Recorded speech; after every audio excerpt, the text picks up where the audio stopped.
Pus, kamusta? Ngayon, tuturuan ko kayo paano magpalit ng bulb. Headlight bulb ng MIUI 125 natin. Kasi yung akin, low niya. Siguro sa tagalan na rin. Oh, wala siyang low. Yan, wala siyang low. Yan yung high, low. High, low. Ngayon, papalitan natin. Bumili pala tayo ng Osram headlight. Osram LED T19 para sa headlight ng MIUI natin. Okay, lagay na natin. Let's go. Tatanggalin muna natin itong mga tornilyo niya. Allen, Phillips screw. Diyan, marami yan. Kompleto pa to eh. Yan, hanggang dyan sa baba. Sa may araro niya banda.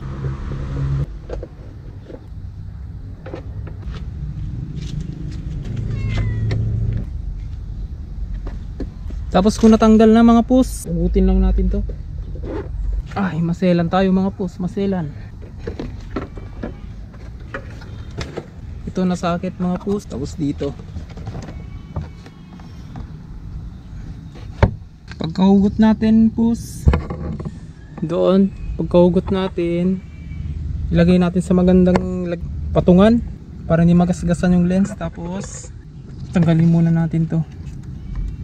Pa left siya, pa left. Pangtanggal, ipupush nyo siya pa left. Ipupush nyo, tapos turn nyo left. Yun, tanggal na. Ayun, nasunog nga.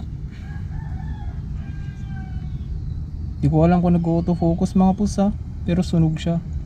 Tapos magkikita nyo dun sa isa, putol siya. Ito, tapon na to. Bubuksan na rin natin itong bago nating LED light Osram. Mura lang to mga pus, madami siya Shopee. Saka hindi to sponsored ah.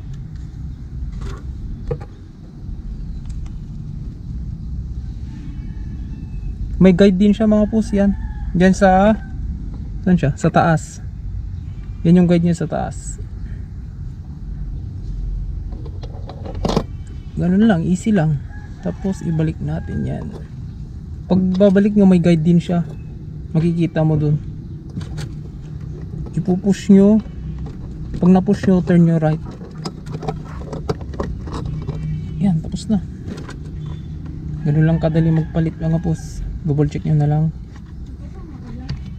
Tapos kung baliktad yung high and low nya, kung nag-osram kayo, ito lang hugutin nyo. Yung yellow, ibaliktad nyo dun sa green. Nahuhugot yan. Gamit kayo ng matalim na bagay. Hugutin nyo dun sa loob. Huhugot yan, tinan nyo. Oh. Baliktarin nyo yan. Yung yellow, lagay nyo sa green. Yung green, lagay nyo sa yellow. Yun lang. Sakit ng Osram yan. Lahat nagpapalit sa Osram. Yung high nya magiging low. Yung low magiging high. Babaliktad siya. Sakit ng Osram. Ngayon mga pus, try natin na ibalik. Siyempre maselan tayo. Ay, ating magasgasan yan. Ay.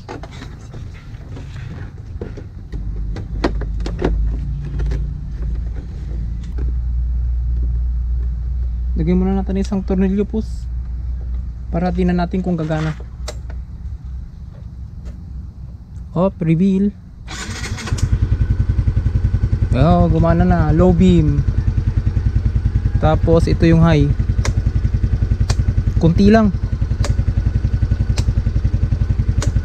Yan mga pus. Ganun lang kadali. Balik na yung mga tornilyo mga pus. Kung ganun, okay na lahat. Gumagana na rin yung ilaw, balik na yung tornilyo. Salamat sa panonood mga pus. Sana meron kayong natutunan. Kahit short video lang to. Bye bye.